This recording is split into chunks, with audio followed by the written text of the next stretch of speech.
పీకుతో నాటకాలు చెప్తా నువ్వా నేనా? కాదు పడవుతున్నట్టు పెన్నంత ఖరాబ్ అయిపోదా?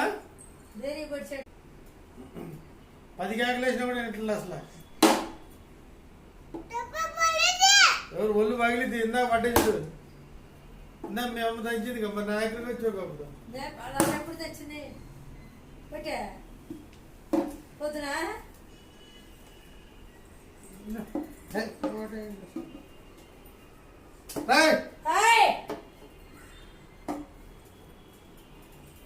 నాటకాలు చేయమాకరా రాయ్ వేసుకునేది ఏం లేదు చైన్ వేసుకుంటాడు ఇప్పుడు దాకా నన్ను కొడితే కదరా నువ్వు. సారీ తాత